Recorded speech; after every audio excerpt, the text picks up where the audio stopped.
Je vois qu'on a déjà 34. Encore attendre 1 ou 2 minutes quand même. Excusez-moi, je voudrais savoir si vous m'écoutez. Vous m'entendez bien? Oui, tout à fait. Oui, c'est parfait. Super. Emmanuel, Bonjour. je me souviens de vous voir. Vous êtes ici?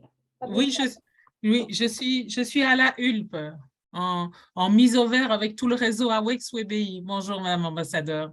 Ravi de vous voir et de vous compter parmi nous. Ah, si. J'espère qu'on se pourra voir quand vous êtes ici, hein? Quand vous voulez.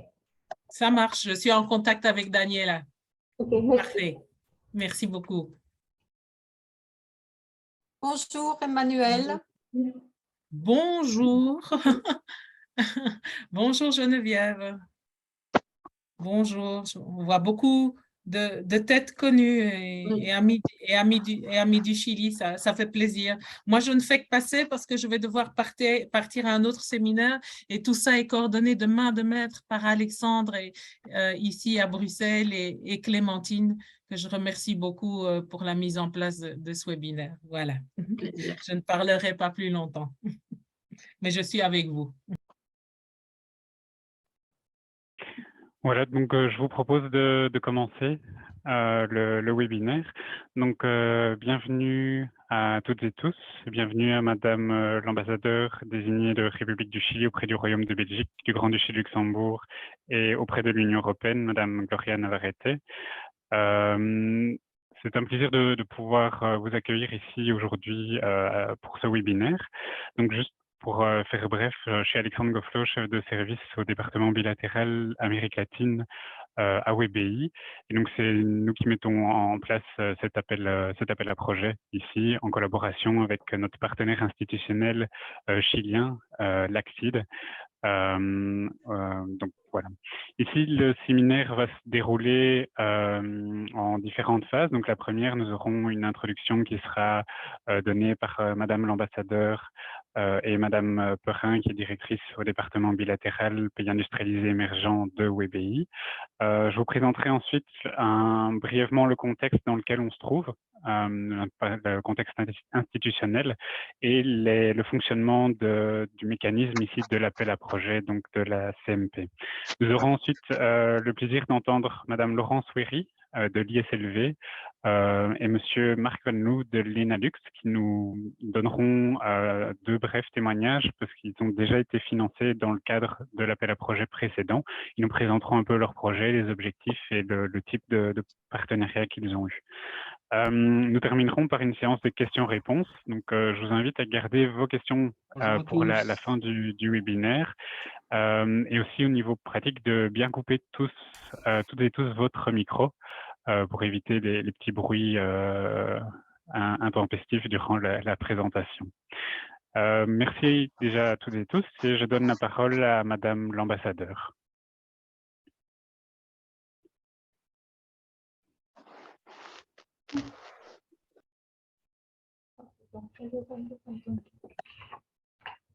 Merci beaucoup. Bonjour à vous tous, les participants de ce séminaire. Je voudrais tout d'abord saluer à Madame Perrin, directrice pays industrialisés et émergents, Monsieur Alexandre Gofflo, chef de service Amérique latine de Wallonie-Bruxelles International, et Madame Emmanuelle Denga, représentante de Wallonie-Bruxelles au Chili. Par ailleurs, je tiens à remercier les organisateurs pour l'invitation à ce séminaire de présentation du 7e appel à projet dans le cadre de la session de coopération bilatérale Chili-Wallonie-Bruxelles pour la période 2023-2025. Cette année, le Chili et Wallonie-Bruxelles célèbrent 25 ans de coopération depuis la signature de l'accord cadre en 1997 ou 1990. Au cours de ces 25 années, une série de projets ont été développés autour de sujets tels que le développement productif, la décentralisation, le développement agricole, l'environnement, la innovation, le développement durable et les échanges académiques. La célébration de cet anniversaire revêtent également une signification particulière. Après 2 années passées à relever le défi imposé par la pandémie de COVID-19, la coopération internationale a non seulement résisté, mais a montré également le rôle important qu'elle doit jouer dans ce nouveau scénario international. Dans cette perspective, le 7e appel à projet et la prochaine session de coopération bilatérale Chili-Wallonie-Bruxelles, qui se tiendra en décembre prochain, renforce la relation d'amitié et de coopération entre le Chili et Wallonie-Bruxelles, en la projetant vers de nouveaux domaines et défis communs. Nous sommes très fiers du travail que nous avons accompli en collaboration avec Wallonie-Bruxelles et j'espère que nous continuerons à travailler avec la même énergie que nous avons eue jusqu'ici. Je vous souhaite un excellent appel à projet productif et vous pouvez compter sur notre soutien depuis Bruxelles. Merci beaucoup. Merci, Madame l'ambassadeur. J'invite maintenant Madame Perrin à prendre la parole. Merci pour ces bons mots, Madame l'ambassadeur, chers partenaires de l'ACCIT. Bonjour à toutes et tous. Nous sommes ravis de vous accueillir à ce webinaire consacré à l'appel à projet CMP Wallonie-Bruxelles-Chili. Notre coopération institutionnelle avec le Chili n'est pas neuve et a débuté dans les années 70 et 80 avec l'octroi de bourses d'études à de nombreux citoyens chiliens accueillis au sein de nos universités en Wallonie-Bruxelles. C'était le début pour nos institutions et concitoyens d'un tissage de solides relations de solidarité et d'amitié. En 1993, nous avons formalisé ces liens avec la signature d'un accord de coopération entre le Chili et la Fédération Wallonie-Bruxelles. 3 années plus tard, était signé un second accord trilatéral entre d'une part la Wallonie, la Fédération Wallonie-Bruxelles et d'autre part la République du Chili. Depuis lors, cet accord structure notre collaboration avec ce pays d'Amérique du Sud et depuis tout ce temps, nos équipes, les universités, les postes de projet, les partenaires culturels basés en Wallonie et à Bruxelles maintiennent d'étroits contacts avec leurs partenaires chiliens. C'est sur ce terreau fertile, fait de relations interpersonnelles fortes et de bonnes connaissances mutuelles, que notre coopération a pu s'ancrer et se développer depuis 25 ans. Rappelons également que le Chili est notre principal partenaire en Amérique latine. Concrètement, à ce jour, plus de 120 projets variés de qualité ont été ainsi soutenus durant ces 25 années, et ce dans de nombreux domaines. Je citerai à titre d'exemple l'enseignement supérieur, la recherche, la culture, également des projets en lien avec les droits humains. D'autres projets tout aussi passionnants et porteurs se sont tenus et la liste pourrait être longue. Après quelques années mouvementées de la pandémie, il est à présent temps de renouveler notre accord de coopération avec l'appel à projet lancé mi-août et pour la période 2023-2025. Lors de ce webinaire, vous aurez l'occasion de découvrir les détails pratiques de ce nouvel projet et de poser vos questions à nos équipes. Je vous souhaite une bonne session à toutes et tous et je remercie vraiment les équipes à Santiago et à Bruxelles de l'élaboration de ce webinaire. À bientôt. Merci Vincent. Donc maintenant, nous allons débuter la deuxième partie du webinaire qui consiste vraiment à parler très brièvement du contexte et du fonctionnement de la CMP. Alors, je vais essayer. Voilà. Donc, comme Madame l'ambassadeur et Vincent l'ont rappelé, notre coopération est ancrée dans l'accord cadre de coopération entre les gouvernements de République du Chili d'un côté et de la Wallonie et de la communauté française de Belgique de l'autre. Ce sont 25 années de coopération qui ont porté leurs fruits, étant donné que nous avons pu soutenir plus de 120 projets à travers ces 25 dernières années. Et comme tant Madame l'ambassadeur que Vincent l'ont répété, voilà le moment de renouveler l'appel à projet pour un nouveau cycle qui couvrira la période de 2023 à 2025. Alors, au niveau de l'appel à projet en tant que tel, donc il y a des critères d'admissibilité qui doivent être respectés. Alors, tout d'abord, et le plus important, c'est que le projet doit être co-déposé. Donc, pour les opérateurs qui sont basés en Wallonie-Bruxelles, il doit être déposé à Wallonie-Bruxelles International. Et pour les opérateurs qui se trouvent au Chili, ils doivent être déposés auprès de l'agence LACCID. Alors, en Wallonie-Bruxelles, l'organisme doit être déjà situé en Wallonie ou à Bruxelles et être reconnu par les entités de la Wallonie ou de la Fédération Wallonie-Bruxelles. Alors, le projet doit également favoriser les échanges à long terme entre Wallonie-Bruxelles et le Chili. Quelque chose de nouveau cette année, c'est que des coopérations triangulaires sont possibles. Alors, qu'est-ce qu'on entend par coopération triangulaire? Ça veut dire que un opérateur d'un pays tiers peut prendre part au projet. Alors ici, les pays tiers éligibles sont les pays limitrophes du Chili, donc Argentine, Pérou par exemple. Des financements sont possibles au niveau européen pour ce type de projet, via notamment l'appel à projet de la Commission européenne Adelante, qui devrait être relancé ici au premier semestre 2023. Alors nos équipes de la plateforme Wallonia Inside EU pourront vous épauler dans la rédaction du formulaire pour espérer obtenir des financements au niveau européen, et des financements seront également possibles au niveau de l'ACCID. Alors, dans cette coopération triangulaire, Wallonie, Bruxelles International ne peut financer que les déplacements de ou vers le Chili. Malheureusement, on ne peut pas aller financer des déplacements vers ce pays tiers. Alors, le projet qui peut être introduit doit également produire des retombées tangibles, mutuellement bénéfiques pour les partenaires, avec le détail des retombées mesurables pour Wallonie-Bruxelles. C'est quelque chose de vraiment important qui a été demandé par les gouvernements de Wallonie et de Fédération Wallonie-Bruxelles. Un détail plus pratique, mais très important, c'est que la date limite de dépôt des demandes est le 30 septembre 2022. Alors, de manière électronique, les dossiers doivent arriver avant 23h59. La version papier peut arriver quelques jours plus tard. On est bien conscient que la Poste parfois met un peu plus de temps à envoyer les courriers. La demande de soutien ne peut pas excéder 3 années. Et les partenaires doivent démontrer qu'ils sont en mesure de réaliser leur projet dans leur entièreté en respectant le cadre budgétaire présenté ainsi que l'échéancier fixé. Alors, il y a toute une série de projets qui ne sont non admissibles pour des raisons pratiques. Donc, les projets de solidarité internationale, les projets de nature individuelle ou unilatérale comme des tournées de spectacles ou des séjours linguistiques.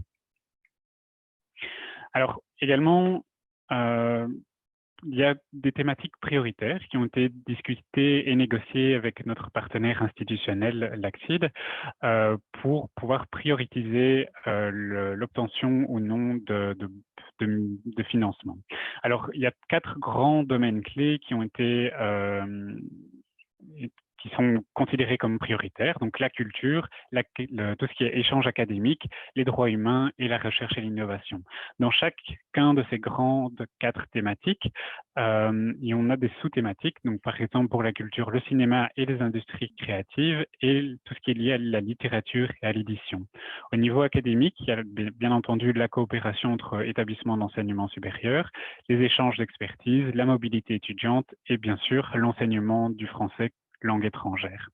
Au niveau des droits humains, une attention particulière est mise à la question du droit des personnes immigrées et du droit des femmes. Et enfin, au niveau de la recherche et de l'innovation, on retrouve les classiques, je vais dire, au niveau wallon, mais qui sont également porteurs côté chilien, qui sont les innovations pour une santé renforcée, le système énergétique et habitat durable, les chaînes agroalimentaires du futur, la gestion innovante de l'environnement, les matériaux circulaires, l'aéronautique et le spatial, les mines et enfin le digital. Alors, au niveau des financements qui sont possibles du côté de WBI, alors il y a 3 types de financements, des missions, des bourses et des frais divers.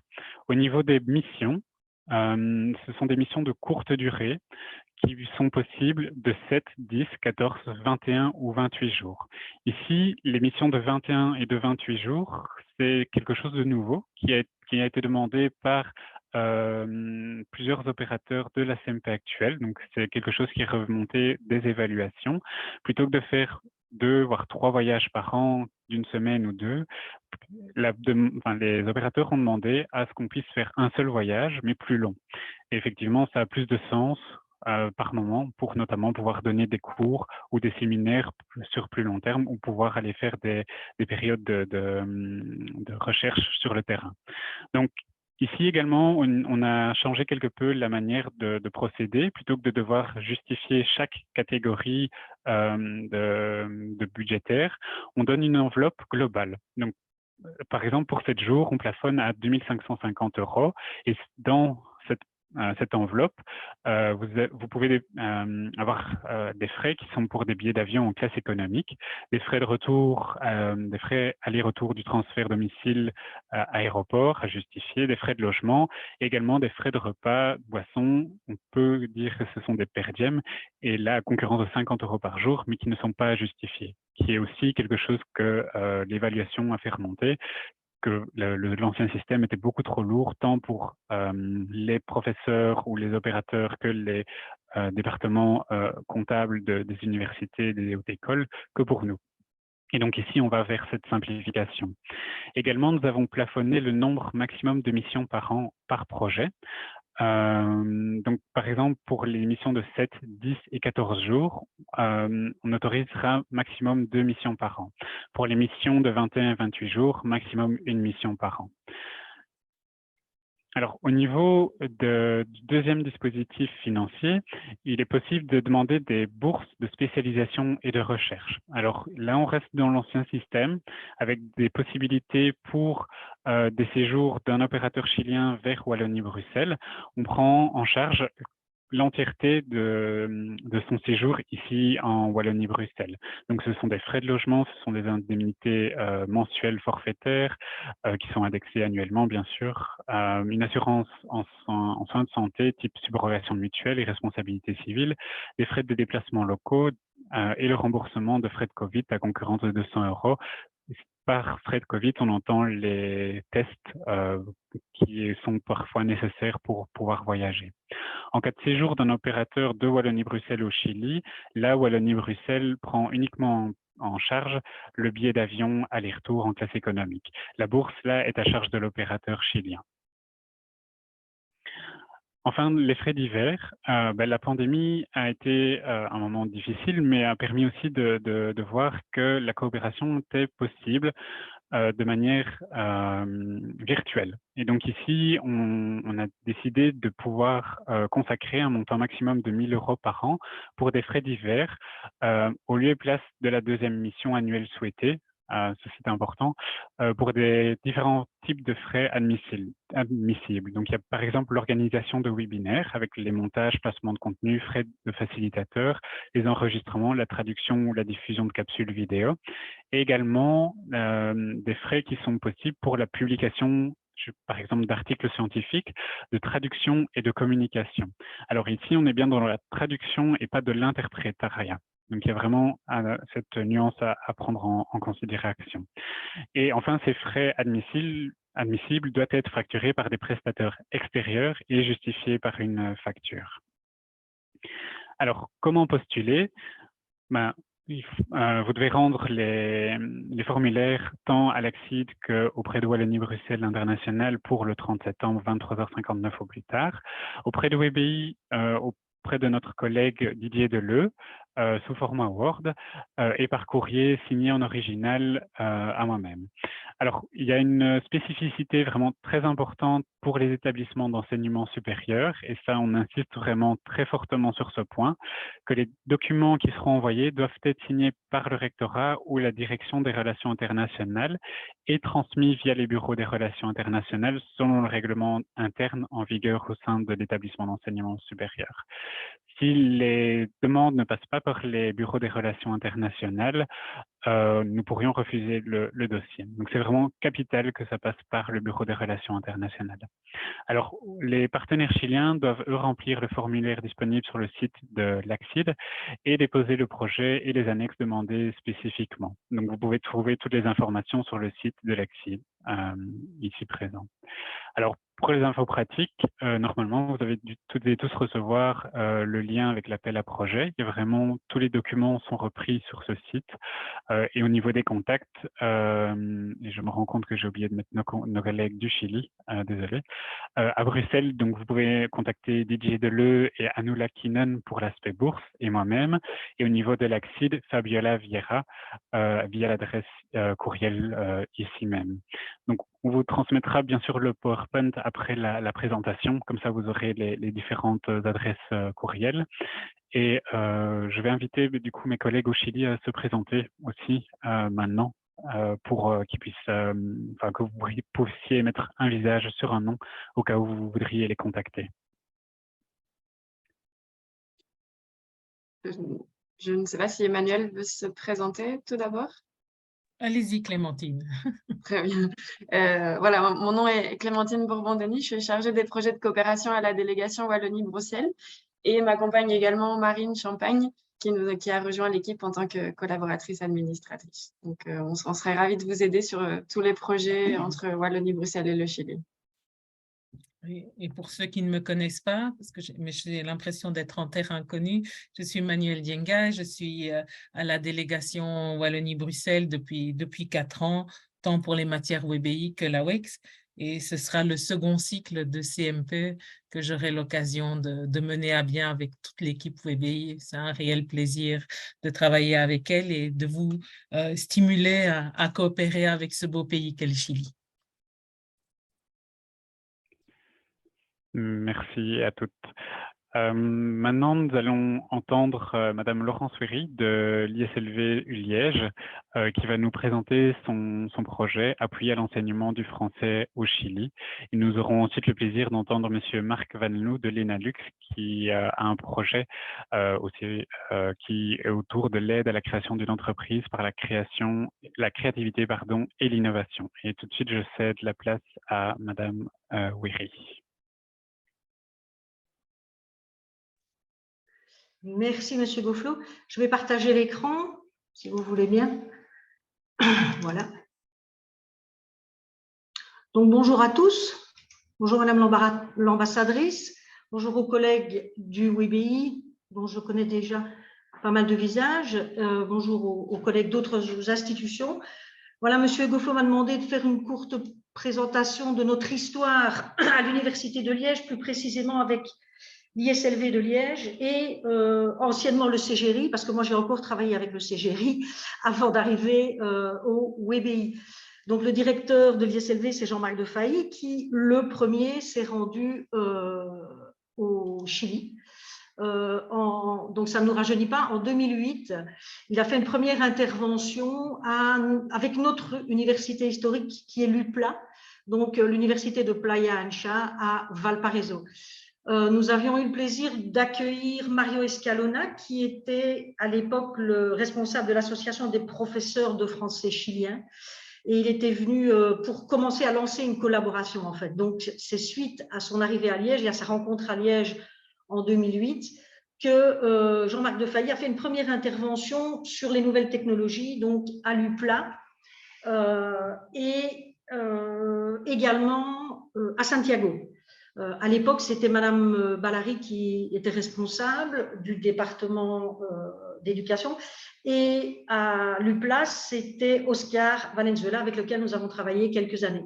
Suite à cela, nous avons automatiquement enchaîné avec un premier projet CGRI, le premier accord bilatéral que nous avons eu avec le Chili, qui était une initiation à la création d'outils sur plateforme à Concepción et à l'UPLA.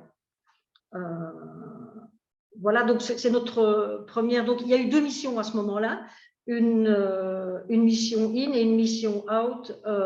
Jean-Marc de Failly, Audrey Tonard est allée, qui est notre Madame cours en ligne à l'ISLV. Audrey Tonard était allée présenter les premiers outils à l'époque, les premières plateformes sur lesquelles nous avions commencé à travailler.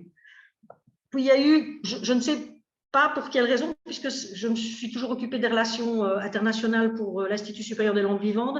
Je ne sais pas pourquoi il y a eu un trou à un moment donné. Et puis, pourtant, j'étais en contact avec Mario régulièrement parce qu'on avait déjà tissé un petit peu des liens d'amitié.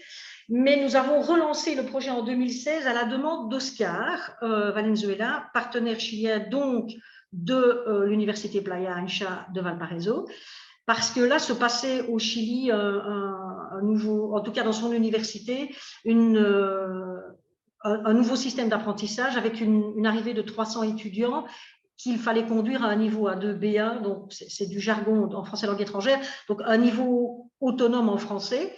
Et l'ouverture était à 300 étudiants, certains étudiants ne connaissant pas le français au départ. Donc, il avait besoin de formation de formateurs pour ses équipes de français, pour son département de langue moderne qui dirigeait anglais, français et allemand. Je pense que le tourisme n'était pas encore enseigné à ce moment-là à Valparaiso, l'administration du tourisme, qui est un département qui est arrivé plus tard. Et donc, voilà, on a commencé à, et ça c'est un projet qui s'est bien déroulé, on a commencé à travailler avec les enseignants. On a eu 3 missions out, une sur l'évaluation, une sur l'oral, une sur l'enseignement de la culture. Nous avions aussi obtenu des bourses. Alors là, c'est un petit peu différent des bourses que vous avez, dont Alexandre vient de vous parler. C'était des bourses d'été, puisque nous formons les professeurs, professeurs en formation continuée l'été. Donc, c'était des formations qu'on avait placées l'été avec la collègue du WBI qui s'occupe des formations d'été, Madame Van Bol, Pascaline, voilà, avec Pascaline. Donc, les collègues chiliens, eux, venaient dans ce cadre-là, donc hyper encadrés en formation, et ça a très, très bien donné. Et nos collègues de Valparaiso ont également accueilli nos étudiants du Master FLE à l'Université de Liège en stage pour 3 semaines. Donc voilà, le projet s'est vraiment bien déroulé. On a pu mener à bien ce que l'on voulait, mettre en place et répondre à la demande de notre collègue Oscar Valenzuela. Arrive ensuite donc déjà le 3e projet que nous menons sous l'égide du WBI, parce que là il y a un changement, de direction. Oscar arrive, est déjà atteint d'ailleurs depuis un certain temps par la limite d'âge, mais il avait un peu prolongé pour porter le département, mais là il cède la place à sa collègue que nous connaissons très bien, Tania Donoso, qui a fait ses études en France et qui continue à avoir besoin d'appui pour son équipe, parce que l'équipe bouge, l'équipe change. C'est une des difficultés que je vais évoquer dans quelques minutes. Son équipe est très mouvante et la direction a changé, donc elle redemande une série de formations. Et là, c'est un peu plus orienté vers notamment les nouvelles technologies, essayer de pérenniser le travail que nous faisons en didactique sur l'élaboration de séquences didactiques, essayer de pérenniser le travail et de pouvoir utiliser les plateformes. Évidemment, ça ne vous aura pas échappé que 2019-2021, c'est évidemment l'arrivée et de la pandémie et d'une petite période pour nous d'instabilité avec le Chili. C'est devenu très compliqué d'envoyer. On a annulé une mission presque au dernier moment parce que la situation au Chili, politiquement, au moment où on voulait envoyer des collègues, était assez compliquée. Donc, on se voyait, l'université notamment de Valparaiso était en grève, donc on n'arrivait pas à construire et à poursuivre. Donc, ce 3e projet n'a pas été mené à son terme, à notre grande déception, parce que nous sommes véritablement très amateurs de travail en coopération avec le Chili. Et là, on a essayé de faire ce qu'on pouvait, mais on ne pouvait pas. Et entre-temps, on a encore eu un changement de direction à l'UPLA. Donc, la situation était un peu compliquée sur ce 3e accord bilatéral qui n'a pu être mené à terme. On a quand même une satisfaction. C'est une mission qui vient d'avoir lieu en juin, où on a pu recontacter, je vois Clémentine qui fait oui, on a pu recontacter nos collègues de l'UPLA, où l'équipe a encore une fois changé. C'est maintenant Paola, que nous connaissons bien aussi, Paola qui est à la tête du CREAL, donc du Centre de langue moderne à l'UPLA, et de la section administration du tourisme. Donc, de nouveau, il y a des demandes très précises au niveau de l'UPLA parce que l'équipe est nouvelle. On a maintenant le français du tourisme. On a quand même pu aussi inviter en cours en ligne cet été. On avait décidé de mener nos formations de formateurs en formation continuée cet été, non pas sur place, mais encore en ligne, ce qui a permis à 3 collègues chiliens de participer. Et les missions que nous avons menées sur place en juin nous ont permis cette fois-ci d'élargir, grâce à Emmanuel Dienga, grâce à Clémentine, d'élargir un peu ou de revenir à nos premières amours, si vous préférez, donc de retourner à Concepción pour rencontrer les collègues, les nouveaux collègues, parce qu'on les avait quittés en 2011, les nouveaux collègues à Concepción et également à Santiago à l'université métropolitaine. Ça c'est bien, ça s'est vraiment bien passé. Ça a été une mission tout à fait réussie, en prévision pour nous d'une 4e étape, parce qu'on ne pense pas s'arrêter en si bon chemin, avec des demandes de collègues assez précises au niveau universitaire. Ça nous permettrait d'élargir, et justement cette idée d'allonger les missions, c'est plus facile pour nous aussi, puisque faire Concepción, Santiago, Valparaiso en 7 jours, ce que mes collègues ont fait en juin, c'est un petit peu rock'n'roll. Si vous vous souvenez, voilà, donc ils sont rentrés très fatigués mais contents, donc c'est une bonne chose si on peut allonger un peu et donc travailler avec plusieurs partenaires sans perdre évidemment notre partenaire historique qui est l'université Playa Ancha, où il y a toujours une grande demande et où de ce que nous pouvons voir nous ici à l'ISLV à Liège, il y a toujours une demande et un besoin de soutien à la langue française, que ce soit du français sur objectif universitaire plus généralement, ou que ce soit du français sur objectif spécifique, ce qui serait pour notre part notre objectif pour le prochain accord. Voilà pour notre historique avec le Chili, donc ça fait quand même plus de 12-13 ans que nous travaillons ensemble. Alors, pour terminer, je voulais évoquer avec vous les points forts de la mobilité et des accords bilatéraux avec le Chili, et particulièrement pour nous avec l'UPLA. C'est la motivation et le fait de répondre à des demandes de la part de l'UPLA. Donc ça, c'est très satisfaisant pour les équipes. C'est vraiment chouette de se sentir utile dans ce cadre-là. On est toujours soutenu par les institutions sur place, le recteur, les responsables des relations internationales, sont toujours très très bien accueillis à l'UPLA, et donc c'est toujours un vrai plaisir. On sent qu'on est attendu.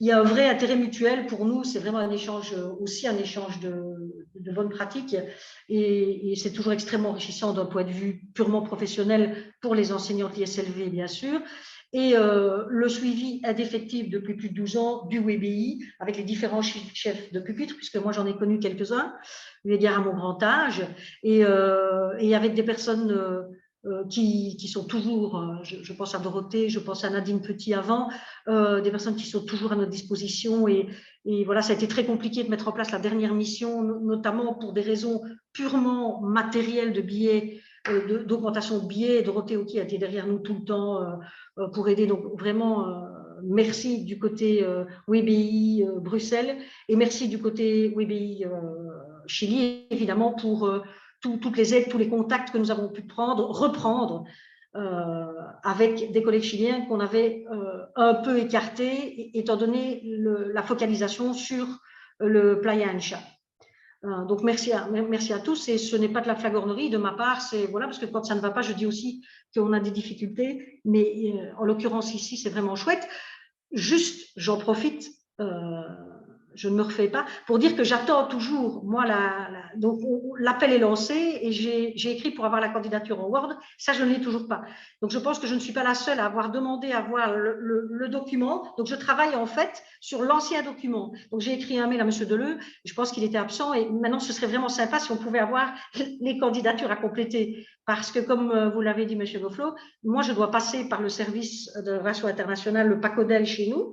Je crois que Christine est en ligne ici, et voilà, j'ai besoin de ce document parce que moi je dois être prête pour le 23. Alors, dans les difficultés que nous avons, le climat politique, je pense qu'il y a 2 jours, ils ont refusé la Constitution. Donc, c'est toujours un petit peu compliqué, c'est toujours un peu difficile. Nous, on a dû annuler une mission à cause de la grande tension qu'il y avait au moment du changement politique. Voilà, donc ça, c'est des difficultés qui peut-être ne seront plus d'actualité, je l'espère vraiment pour le Chili. Mais voilà, il faut tenir compte de ça. Vous me direz, quand je travaille avec la Chine ou avec Cuba, j'ai moins de difficultés politiques, de fait. Voilà, c'est évident. Donc ça, c'est le Chili, il faut le savoir. Il faut être un petit peu prêt à ça. Évidemment, le Covid, j'espère qu'il nous laisse en paix, mais il a vraiment mis à mal le 3e accord bilatéral pour nous. Notre travail a été vraiment, vraiment compliqué. On a dû relancer, etc. Donc ça, c'est difficile. Moi, je tiens quand même à souligner, je pense que vous l'avez entendu dans mon témoignage, donc on a beaucoup d'amis, mais le problème, c'est que ces amis, parfois, ne restent pas en place au poste, donc ça bouge beaucoup, notamment à l'université Playa Ancha, où on a l'impression de remettre sans arrêt l'ouvrage sur le métier parce que les équipes changent tout le temps, des équipes qui ne sont pas toujours formées en pédagogie, on n'est pas à Santiago, donc il faut reformer, il faut reformer systématiquement, donc d'où l'idée aussi de travailler un petit peu plus via des plateformes pour pouvoir pérenniser le travail. Mais je crois que c'est une donnée que les collègues qui vont travailler avec le Chili doivent avoir en tête, c'est qu'il nous faut être flexible parce que ça bouge quand même dans les universités. Moi, mon fil rouge, en fait, c'est Mario Escalona, qui est depuis toujours la personne sur qui je peux compter, qui quand je suis un peu perdue dans les institutions, avec le WBI sur place, peut m'aider pour retrouver des personnes, etc. Parce que c'est vraiment compliqué. Donc, 3 directions en 3 projets, par exemple, pour l'UPLA. Voilà, donc je pense que c'est quelque chose dont on doit tenir compte. Donc pour nous, la suite, ce serait donc l'élargissement à Santiago, se diriger un peu plus vers le FOS et travailler à un projet parce qu'il y a une vraie demande à Concepción, une vraie demande de partenariat Erasmus+ avec Concepción, et on profiterait de notre accord avec le WBI pour mettre ça en place et pour élargir à l'Europe. Voilà pour l'ISLV de Liège.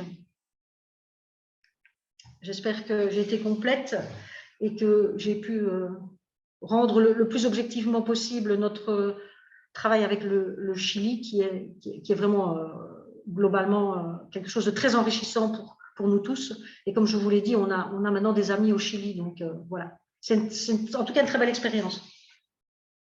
Super, merci beaucoup Madame Wéry, c'est effectivement très important. Vous avez parlé des points positifs, mais également aussi des difficultés que vous avez pu rencontrer. Et je pense que c'est aussi important de ne pas cacher ce genre de choses. Donc merci pour votre témoignage. Je vais inviter maintenant Monsieur Van Loo à prendre la parole.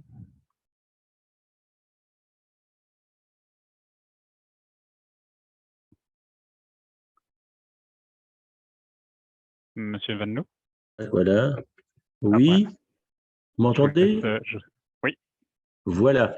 Et bonjour à tous. Donc, je me présente, c'est Marc Van Loo. Je suis avec mon collègue Jean-Christian Berthollet qui devrait reprendre le projet pour le prochain appel.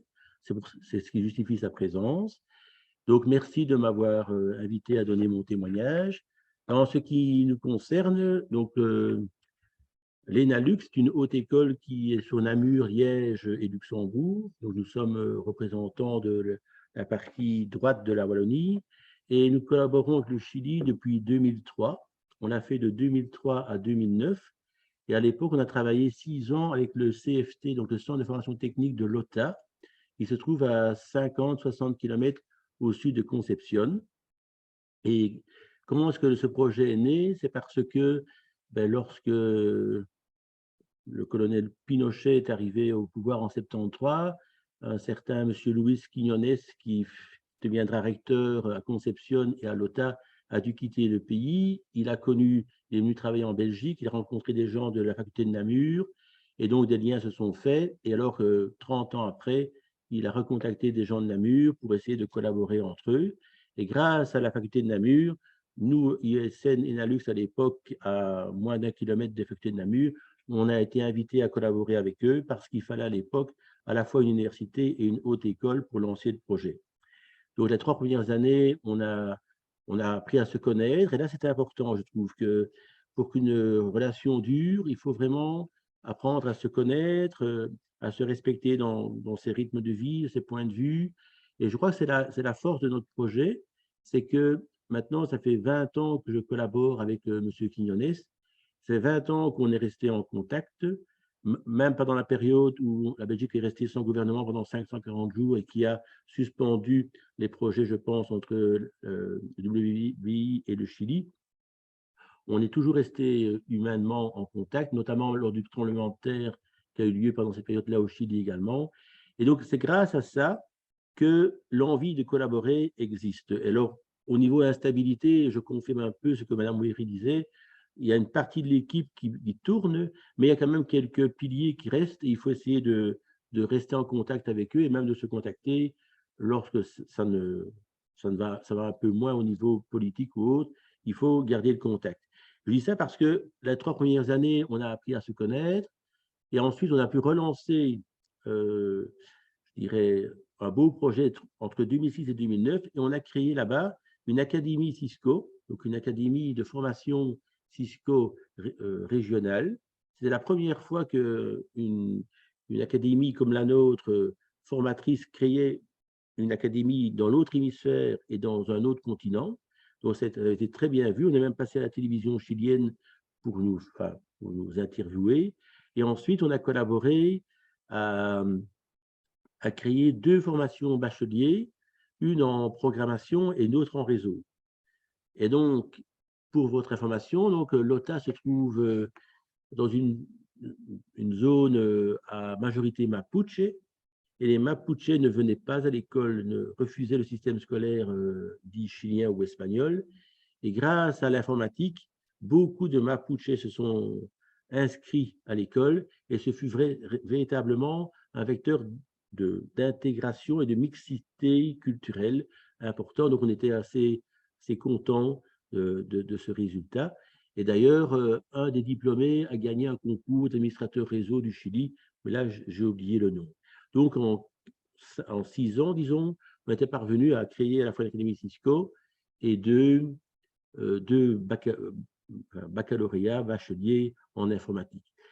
Ensuite, on aurait pu continuer à travailler ensemble, mais il y a, je ne sais pas ce qui se passe, mais le gouvernement la Belgique est restée sans gouvernement pendant 540 jours, ça a été gelé, on est quand même resté en contact et par la suite, on a lancé un nouveau projet que je vais essayer de vous présenter. Je ne sais pas si vous allez le voir.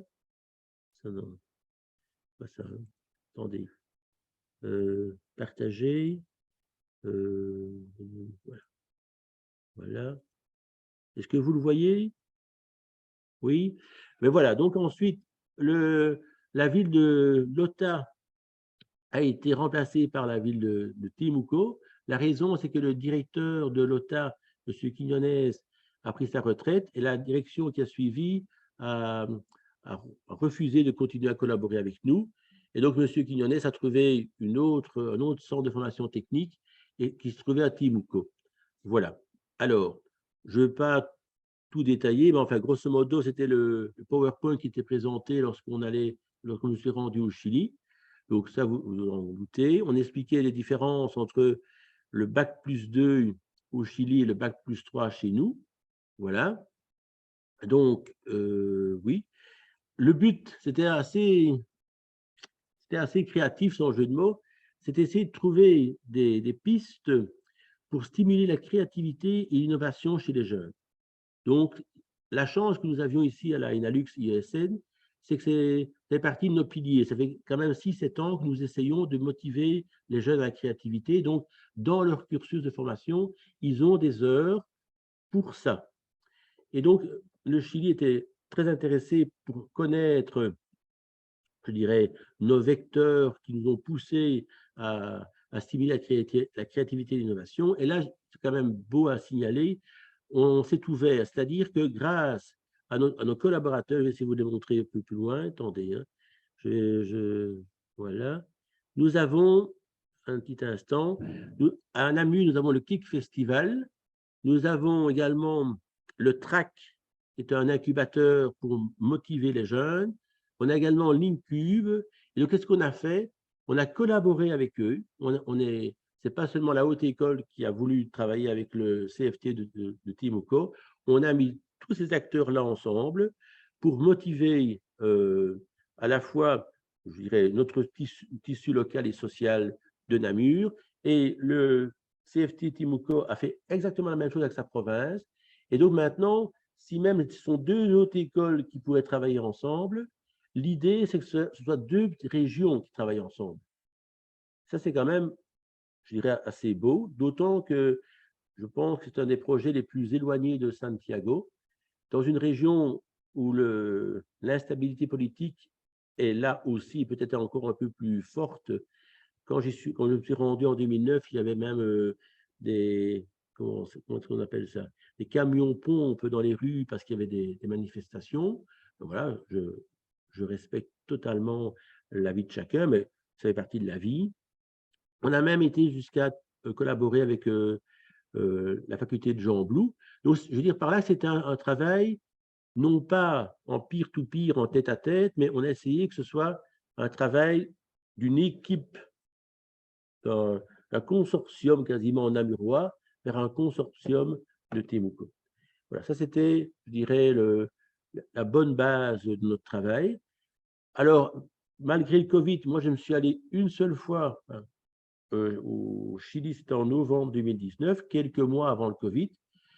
Eux ont souhaité venir plusieurs fois, mais leur mission a été postposée chaque fois à cause du Covid. Mais finalement, ils sont quand même venus en mai-juin, en avril cette année. Ils sont restés une bonne semaine. Ils sont retournés également fatigués.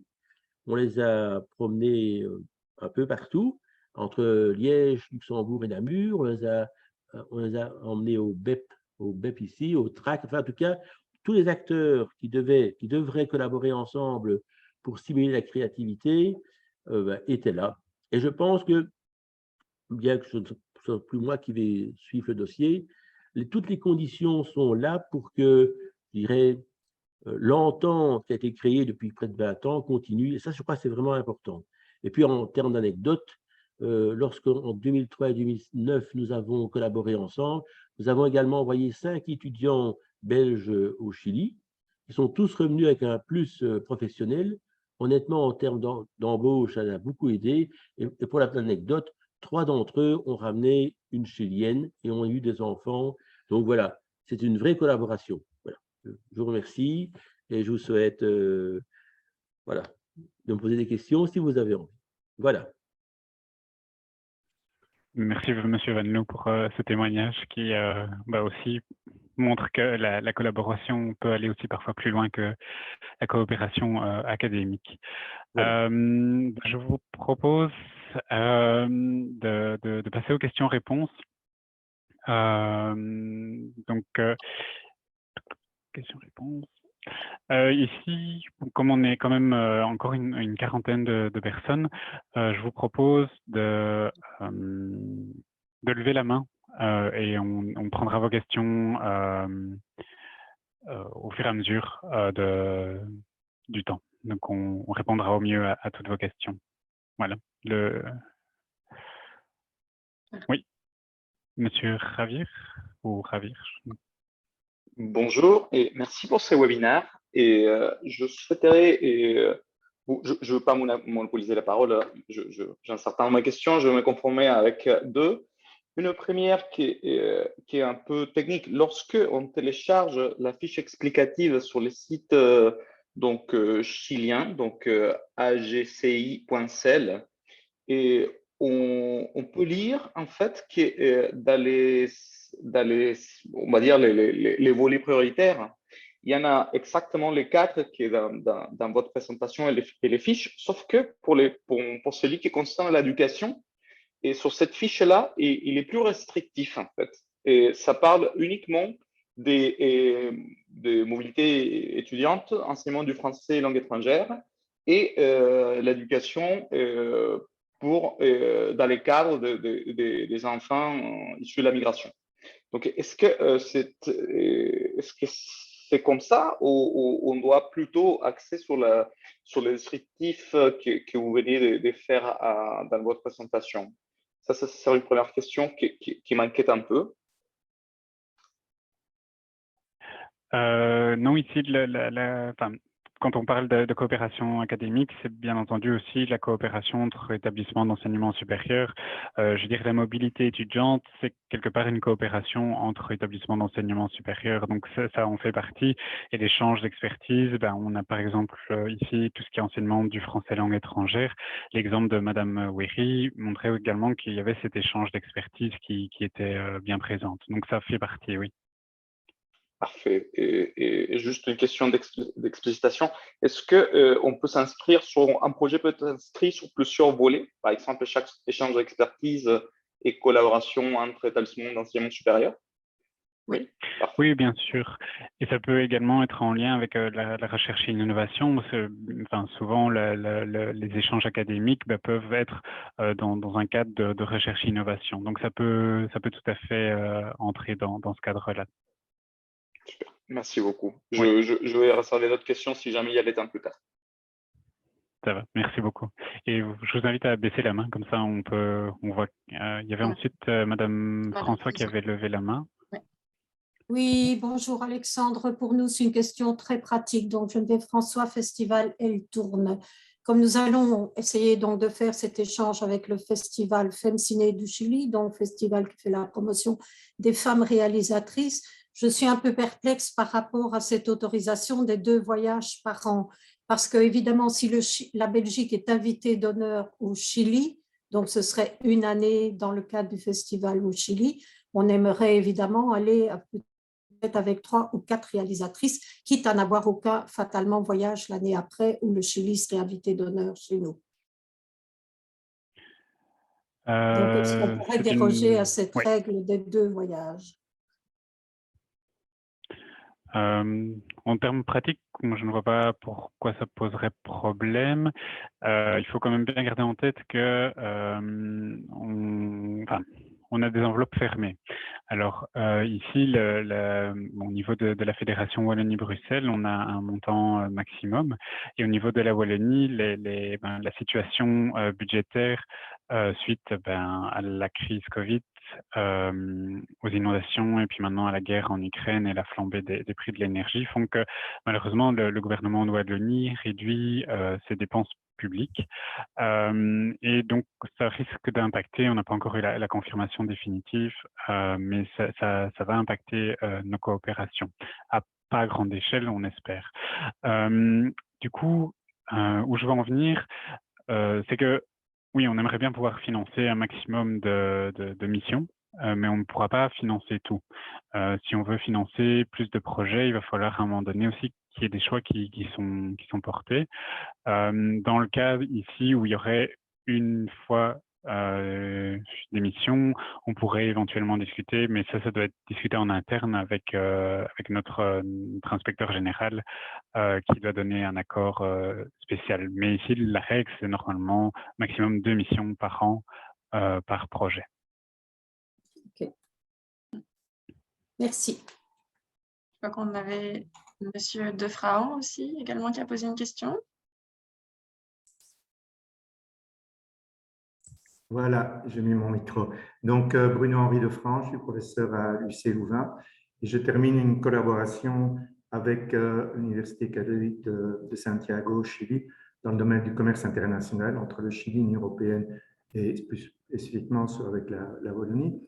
Alors, notre difficulté, puisqu'on a parlé de difficulté tout à l'heure, c'est notamment la contribution de l'AGCID et le fait de pouvoir, je crois que du côté wallon, enfin, Bruxelles International, ça va, mais de l'autre côté, c'est difficile disons, d'avoir des chercheurs de leur équipe venir ici, parce qu'avec une bourse de 1 000 € plus ou moins, ça ne permet pas de couvrir leurs frais, surtout s'ils viennent pour une semaine ou deux de logement et en plus d'avion. Alors, j'aimerais bien avoir, et aussi les 2 intervenants pourraient peut-être aussi ajouter, quelle a été la contribution de la GCID dans ce projet, parce que j'ai l'impression que, du moins dans la mienne, dans ma collaboration, il ne s'est pas passé grand-chose. Est-ce qu'on peut espérer qu'avec la prochaine CMP, la GCID ou d'autres intervenants chiliens mettent un peu la même chose que de notre côté Wallonie-Belgique, Bruxelles International, excusez-moi, Bon, j'ai encore deux autres petites questions, mais d'abord cette question qui me semble assez importante. La contribution chilienne, contribution financière chilienne.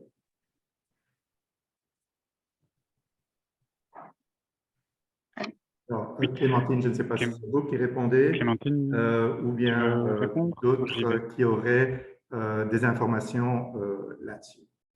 Je pense qu'on aura la même réponse, Alexandre, dans tous les cas, mais vas-y, je te laisse répondre, Alexandre. Ouais. Alors, l'ACCID n'offre pas de bourse directement pour les projets bilatéraux.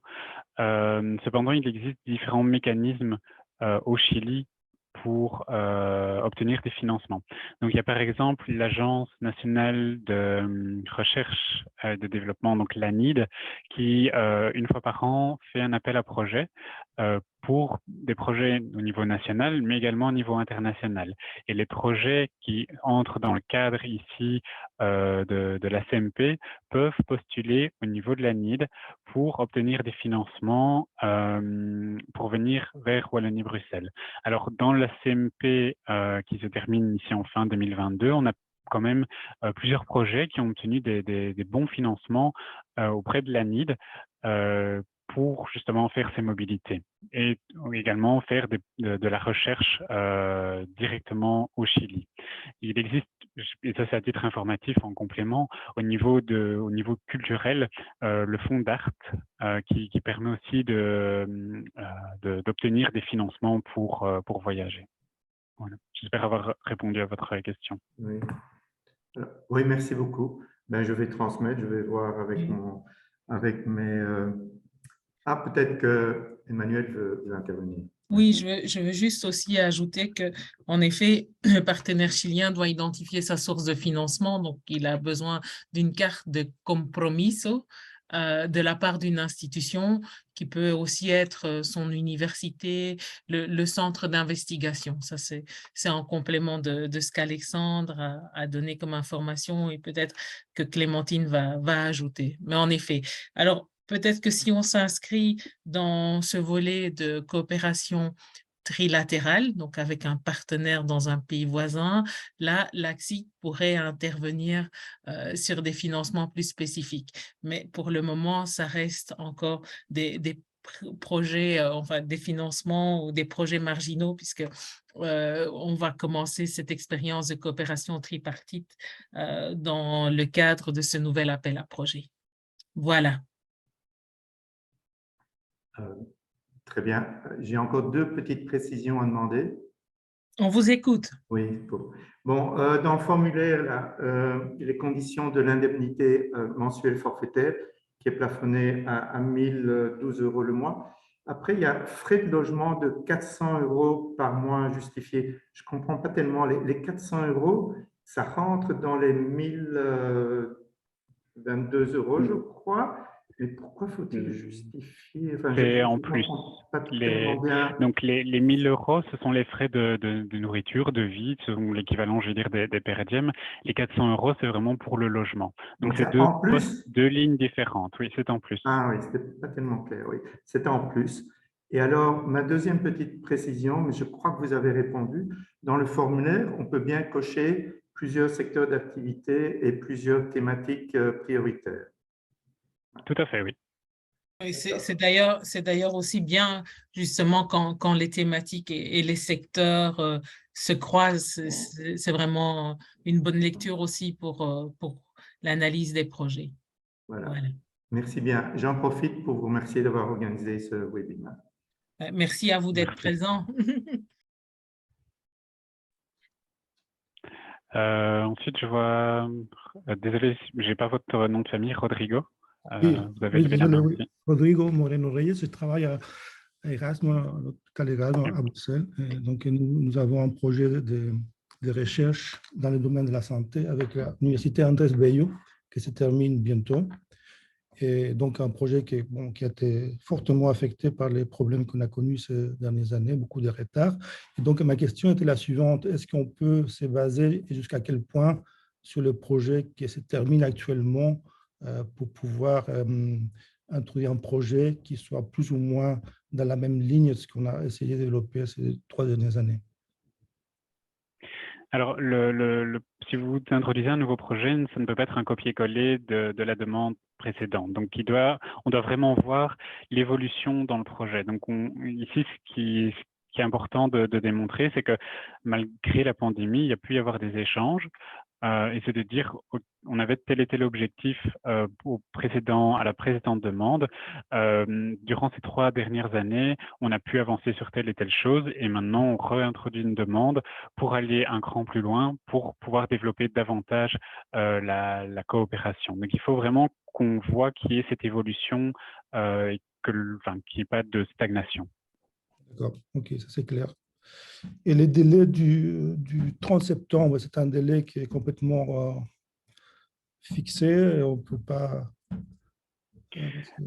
Oui. On doit introduire les dossiers le 23 septembre déjà au niveau des universités. Ça ne nous laisse pas beaucoup de temps, d'autant plus que l'ouverture a été faite au mois d'août. Et donc, voilà, c'est un peu étroit comme timing. Oui, malheureusement, on n'a pas la possibilité de prolonger pour des questions de calendrier. On a longuement discuté avec notre partenaire chilien sur ce calendrier, mais du fait qu'on soit dans hémisphère nord, hémisphère sud, on n'a jamais trouvé de bon moment. Et donc, c'est pour ça qu'on a décidé de lancer mi-août cet appel. Nous avions déjà quand même, dès le début 2022, indiqué aux établissements d'enseignement supérieur, aux opérateurs qui seraient intéressés de redéposer un projet, que l'appel à projet serait lancé mi-août, justement pour pouvoir anticiper déjà quelque peu cet appel à projet. Donc ici, oui, non, on devra garder la deadline au 30 septembre. OK. Oui, donc Madame Edith Van Malder. Ouais. Oui, bonjour. Oui, j'ai des questions très techniques, merci en tout cas. Voilà, à propos des dispositions financières et donc des différentes missions plafonnées, je me demandais, est-ce que très concrètement, les durées des missions doivent être les mêmes sur la répartition des 3 ans, ou bien elles peuvent varier d'une année à l'autre dans la demande? Elles peuvent varier. C'est vraiment en fonction de vos besoins. Donc, ça pourrait même être, par exemple, l'année N, où vous demandez une mission de 7 jours et une mission de 10 jours. Donc, c'est vraiment en fonction de vos besoins. D'accord. Et donc, chaque enveloppe peut contenir les déplacements de plusieurs personnes? Ici, c'est des missions pour une personne. Oui. On plafonne. Donc, si par exemple, vous voulez partir à 2 personnes, ce sera considéré comme 2 missions sur l'année. D'accord, c'est ça. Ok. Et alors, moi, je suis plutôt concernée par le secteur culturel. Et donc, je me demandais est-ce qu'il y avait des statuts juridiques très précis auxquels devaient répondre les opérateurs du Chili. Voilà, dans le secteur culturel, c'est parfois très diversifié. Donc, je voulais savoir ce qui était voilà, absolument nécessaire, ou si c'était avec l'ACCIT qu'il devait définir cela. Enfin, voilà, je voulais savoir ce qu'il en était. Je peux répondre, Alexandre, si tu veux. Oui, au niveau du Chili, en fait, il faut qu'ils aient une personnalité juridique, c'est-à-dire il faut que ça soit une institution. Ça peut tout à fait être une association, une fondation sin fines de lucro, comme on appelle ça ici. En cas de doute, par contre, effectivement, il faut se rapprocher de l'ACCIT parce que ce sera effectivement au partenaire chilien de faire la demande. Donc, dans ce cas-là, vous pouvez reprendre l'adresse email, on peut vous la redonner aussi et demander directement à nos partenaires. D'accord. Merci. Bah, écoutez, c'est tout pour le moment. Merci beaucoup. Merci. Madame Fleurus? Oui, alors bonjour. Je ne sais pas si ma vidéo fonctionne. Je m'excuse, j'ai un invité surprise pour le webinaire. J'espère qu'il va bien se comporter pendant les 5 prochaines minutes. Donc, j'ai assisté aujourd'hui à la place de ma collègue Véronique Meis qui avait quelques questions assez pratico-pratiques, on va dire, sur vraiment le formulaire à remplir. Donc, elle avait 3 questions. par rapport notamment aux signatures originales. Donc, elle voulait être sûre que c'était bien celle du porteur du projet et puis donc dans notre cas du recteur de l'UC Louvain et que donc c'était OK que les signatures du partenaire chilien soient scannées sur le même formulaire. OK. Oui, bien sûr. Ici, oui. Parfait. Alors, j'ai encore 2 questions de sa part. Oui, allez-y. Dans la page... Pardon? Oui, allez-y. Alors, dans la page 3 du formulaire, pour la personne de contact à indiquer, est-ce que vous souhaitez que ce soit quelqu'un des relations internationales qui apparaisse ou est-ce que ça peut être laissé en blanc si le porteur du projet est en même temps la personne de contact? Remplissez-le pour être sûr, Okay. même si c'est la même personne. OK, même si c'est la même personne. Parfait.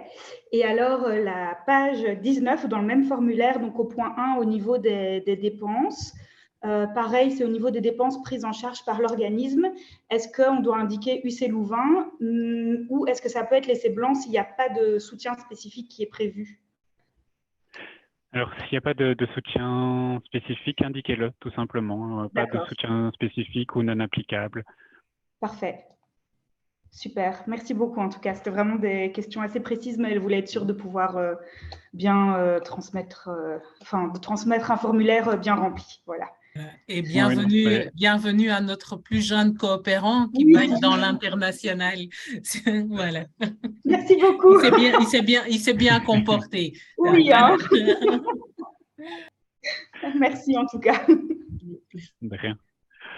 Et Monsieur Javier, vous avez une question à nous ou c'est une ancienne main? Et non, ce sont des nouvelles. Ce sont des questions très, très courtes. La première, c'est les formulaires ne contiennent pas des consignes par rapport à l'extension, notamment de la partie de description du projet. Est-ce qu'il faut s'en tenir à un certain nombre de caractères ou c'est vraiment un format libre? C'est format libre ici. Parfait. Pardon, je complémenterai juste, c'est format libre, la description. Par contre, le titre, si possible, on aimerait que ça soit un titre assez concis pour qu'on puisse facilement le diffuser aussi bien côté chilien que côté belge. Le plus vulgarisé possible. D'accord, super. Deuxième micro-question. Est-ce que vous pouvez me donner quelques illustrations de ce que vous entendez par des retombées tangibles dans le cadre d'un projet, notamment qui est plus axé sur l'échange d'expertise ou la coopération entre des institutions d'enseignement supérieur, s'il vous plaît?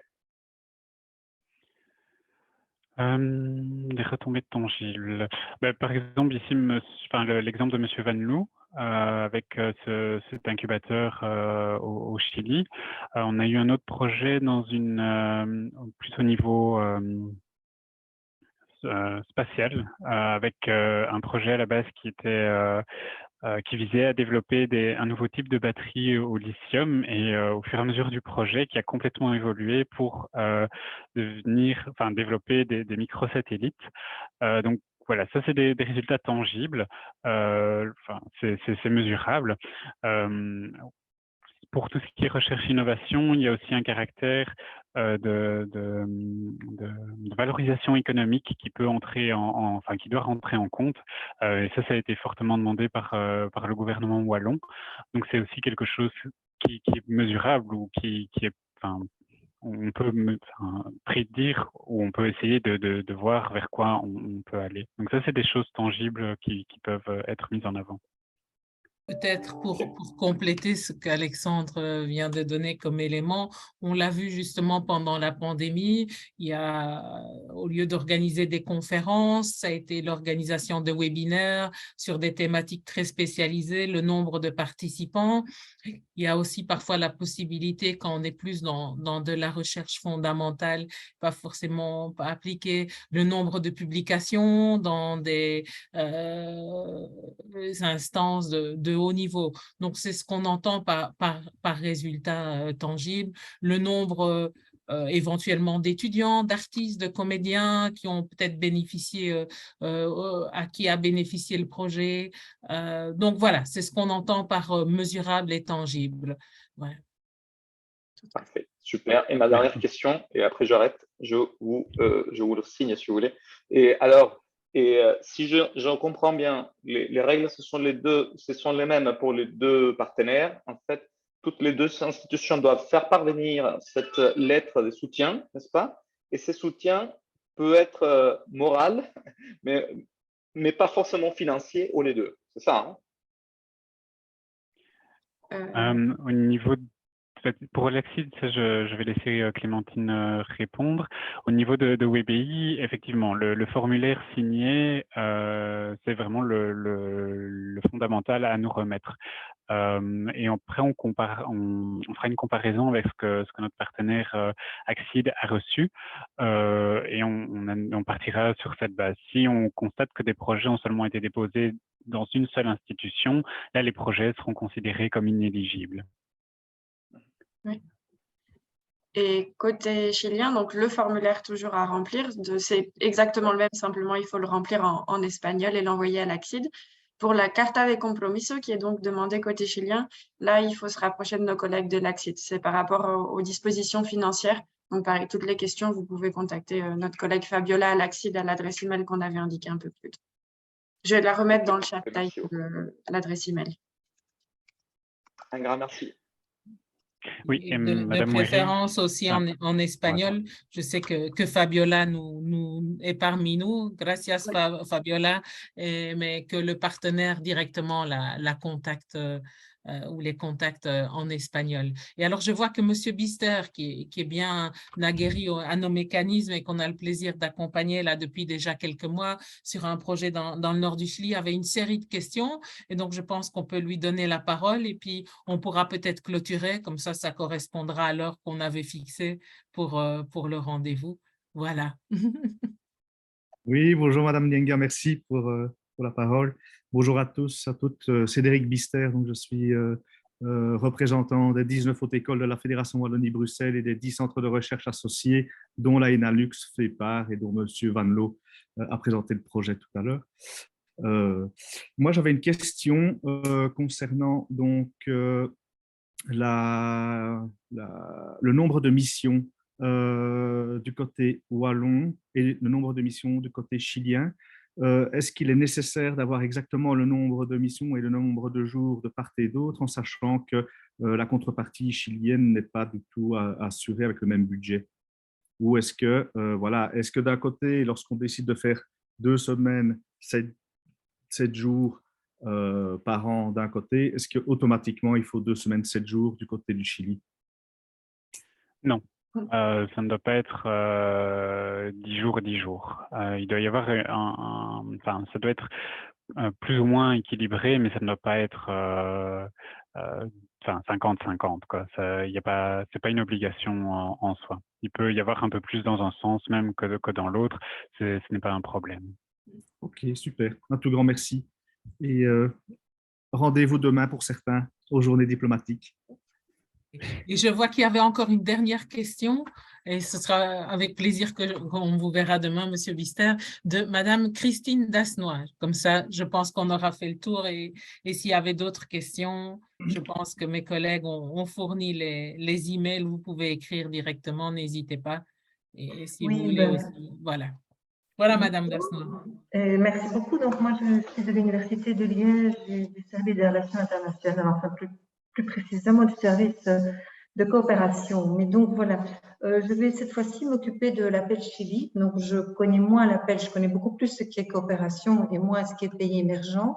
Et donc, j'ai 2 petites questions là ici. Après, je pense que j'irai vers les chefs de pupitre ou les responsables. Pour les missions, donc, si j'ai bien compris, c'est 1 ou 2, selon la durée, missions par an, par projet, ou dans le sens une nord-sud, une sud-nord, enfin, ou une Belgique-Chili et une Chili-Belgique. Est-ce que c'est réciproque ou pas? Est-ce qu'on peut prévoir, par exemple, 2 missions d'1 semaine du côté Belgique-Chili et 2 missions d'1 semaine Chili-Belgique, ce qui ferait 4 missions pour le coup?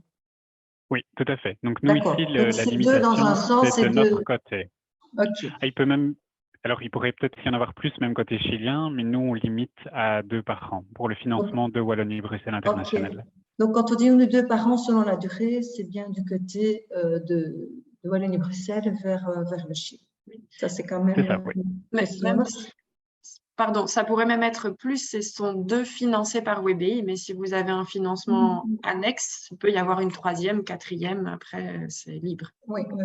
Non, non, je parle bien ici du financement WBI. Et alors, j'ai une autre petite question sur le formulaire, parce que dans le formulaire, il y a l'organisme demandeur et puis le partenaire. Donc, si j'ai bien compris, quand on introduit le projet côté Wallonie-Bruxelles, l'organisme demandeur, ça va être, par exemple, dans mon cas, l'Université de Liège, et le partenaire, mais du coup, l'organisme demandeur qui est introduit au Chili, ce sera le partenaire. Ce n'est pas un seul organisme demandeur. Donc, on remplit vraiment 2 projets, les mêmes, mais différents quand même, en tous les cas au niveau du... Ouais. Parce que d'un côté, on est partenaire et d'un côté, on est promoteur. Tout à fait. OK, voilà, je voulais être sûre. Voilà, merci beaucoup. Ça répond à ma question. Merci bien. Merci, Madame Lasma. Et encore peut-être Monsieur Defraon, une dernière question. Je vois que vous avez la main levée ou c'est une vieille main? Enfin, Oui, excusez-moi, juste parce qu'on parlait des langues de rédaction. La fois passée, donc j'avais rédigé le projet en anglais, je l'avais soumis en anglais, et la partie chilienne l'avait déjà aussi rédigé en anglais. Donc ça facilitait de faire peut-être plus facilement un copier-coller et d'être sûr de proposer la même chose de part et d'autre. Est-ce que c'était encore possible avec cette nouvelle CMP? Nous préférerions en français et en espagnol pour des raisons de promotion de nos langues respectives. Après, l'anglais, on peut déposer en anglais, on lit et les évaluateurs peuvent aussi également faire des évaluations avec la langue anglaise, mais de préférence vraiment français et espagnol. Oui, ça veut dire quoi préférence? Parce que oui ou non? Parce que préférence, je ne sais pas. Si je le propose en anglais et qu'il est refusé parce que c'est en anglais, je préfère le... Non, ce ne sera pas un critère. Non, ce ne sera pas un critère. Ça, non. Oui. Ici, c'est si vous pouvez le faire en français et en espagnol, c'est bien. Si pas, ce sera en anglais. Et ce n'est pas pénalisant, vraiment vraiment pas. Merci. Oui. Par contre, si vous pouvez, c'est-à-dire que la description, comme dit Alexandre, ne sera pas pénalisant. Pour le titre, par contre, désolé, oui. on réinsiste sur le titre, mais on est en promotion des projets précédents. La fois passée, c'était le petit résumé en français et en espagnol avec le titre. Voilà, tout à fait, s'il vous plaît. Voilà. Je crois qu'on a fait le tour. On vient de passer une grosse heure à parler de cet appel. Donc, vous avez, et on vous renverra le PowerPoint avec nos différentes adresses email. N'hésitez vraiment pas à revenir vers nous aussi par téléphone. On est disponible, hein. Donc c'est parfois plus facile de passer par téléphone. Merci à toutes et tous pour votre participation et vos questions. Et au plaisir de pouvoir vous voir bientôt. Merci beaucoup. Bonne fin de journée. Merci à tous. Merci, bonne fin de journée. Au revoir. Merci aux intervenants. Merci beaucoup. Merci à tous. Bonne journée. Merci beaucoup. Bonne journée. Au revoir, À partir du Mercedes. Chili. Au revoir, Mercedes. Gracias, Fabiola, por participar. Nos vemos pronto. Daniela, au revoir. Gracias. Nos vemos. Que estén bien. Un saludo. Gracias. Merci à tous.